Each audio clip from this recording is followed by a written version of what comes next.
मला माहिती का एक छान फॅक्ट्स की अल्बर्ट आइन्स्टाईन जे होते एवढे मोठे सायंटिस्ट तेही म्हणतात की पॉवर ऑफ कंपाऊंडिंग हे जगातलं 8वं आश्चर्य आहे. म्हणजे पहा की एवढे मोठे सायंटिस्ट जर या हा जो काही रूल आहे की जे काही पॉवर ऑफ कंपाऊंडिंगचा कॉन्सेप्ट आहे त्याला एवढं महत्व देत असेल तर किती महत्वाचा कॉन्सेप्ट आहे हा, बरोबर.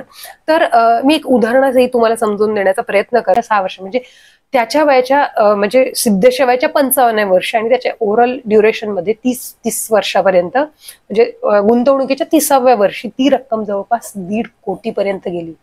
मंडळी पहा की फक्त 5 लाख रुपयाची रक्कम किती मोठ्या प्रमाणात वाढली आणि तीही म्युच्युअल फंड सारख्या साध्या इन्स्ट्रुमेंट मध्ये. म्हणजे याच्यामध्ये तुम्ही गुंतवणूक केल्यानंतर बाकी तुम्हाला काही करायचं नसतं, फक्त गुंतवणूक करणं आणि तिला वेळ देणं ही खूप महत्वाची गोष्ट आहे. याच्यामध्ये तुम्हाला वाटत असेल की तसा फक्त 5% फरक आहे, पण त्या 5%नी काय मॅजिक होतं हे आपण इथे पाहू शकतोय.